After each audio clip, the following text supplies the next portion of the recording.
in Carlow, a town of great sporting tradition. With major population growth and development in recent years, we decided to visit Éire Óg, a GAA club made famous by their utter dominance of Leinster football in the 1990s, to see how they've remained at the heart of the Carlow community. Since the foundation of the club back in 1956, they've won the Carlow Senior Football Championship on no fewer than 23 occasions. The club really shot to prominence in the 1990s when they won the Leinster Senior Club Football Championship 5 times in 7 years, contesting 2 All-Ireland finals in that time also. Hugh Brennan was a member of that hugely successful team, and he recalls the impact Bobby Miller, the former chairman of the club, had on making those glory days a reality. Willie Murphy was the chairman at the time, and he brought in Bobby Miller. Lord of mercy, he passed away last year, but he was a catalyst. He brought us to a new level of training, and he brought us to a new level of playing football. I thought we worked very, very hard. We're a team. I think that was our hard work really that stood to us the whole time. How important is Éire Óg to the heart of the Carlow community? I think Éire Óg is very important to the heart of this community. A lot of children come up here, a lot of parents come up here, spend a lot of time around the club, and that it keeps them off the streets. Even though there are playstations and all that, it's hard to go out there and kick a ball around with your friends and that. And then the county board do have good underage tournaments as well, where other clubs play, and that there's a good structure in Carlow for Gaelic football and for the youth to play Gaelic football. A good youth policy is crucial to the success of any club. Andrea Ellis is the secretary of Éire Óg GAA Club, and she explains how nurturing the younger members is something they put a lot of time and effort into.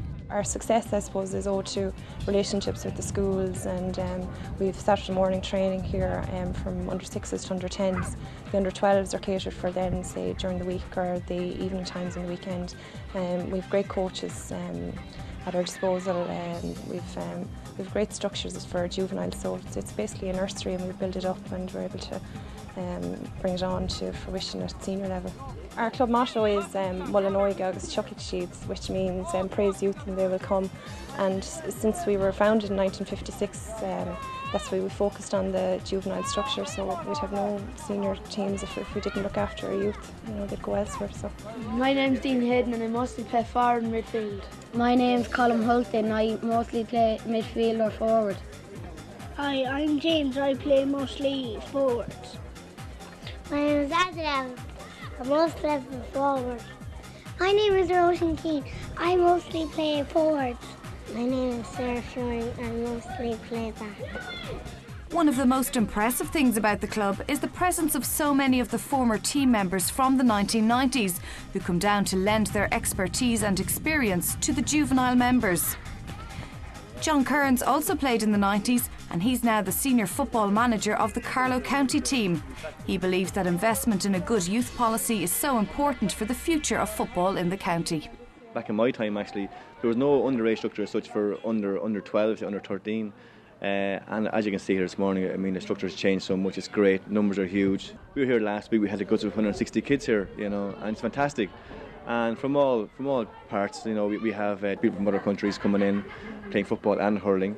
But the juvenile structure has changed so much, and it's very, very important now that kids come in at an early age, learn the skills early, and hopefully blossom from there. This club has obviously been a great feeder club for county football, and I suppose to see so many children here today is an indication that might continue well into the future. Well, hopefully, yeah. I mean, for years there at Éire Óg were very, very dominant actually on the county scene, and you could tell by the first 15, say, would only be maybe 10, even 12 players there at times would be from Éire Óg. But nowadays, too, to be fair, the underage structure is very good here, but it's very good too in other clubs as well, and that's starting to show as well now that, for years, like I said, Carlow or Éire Óg in general was actually very dominant on the Carlow scene, whereas nowadays there's 3 or 4 clubs at least in line this year for the championship, and that has come from the underage structure in their clubs being improved, and their players have come through the ranks as they have come through here, as well. So it's very, very good, and as I said, it's very, very important that we start at this level, and like I said, other clubs have done that as well, and it's starting to show now with the, like I said, 3 or 4 clubs being involved, probably being hot favourites for this year's championship. And while investment in the people is important, so too is upgrading their facilities, as Andrea Ellis explains.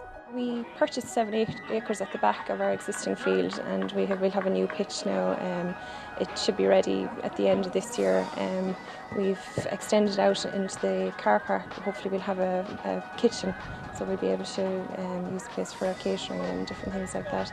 New gyms and dressing rooms have been built just up to the right there.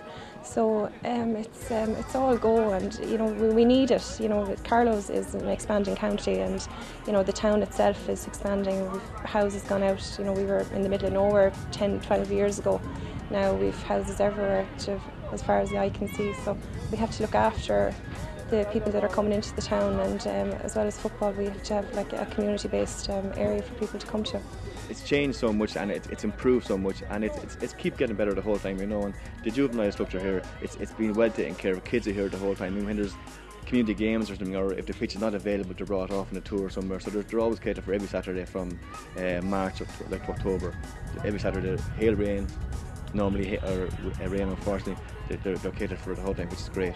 The Carlow Youth Choir use it. My own daughter sings in it there, and they're a very successful choir here in Carlow Town, and the Little Theatre use it as well. So it is a community spirit that we try and develop. There's not just Gaelic football, there's other things going on in the club as well as Gaelic football. Everyone is here to participate as a group. The firstly at this stage to learn to make new friends. They learn obviously the basics of football. But again too, the thing is to make new friends and to learn. Whoop your sec. This is Evan now, and basically just to learn the very basics of GAA of football. But again too, the thing is, as I said, is making friends and just getting out and being healthy, really. Is your daddy a good footballer? I think I'm better than him.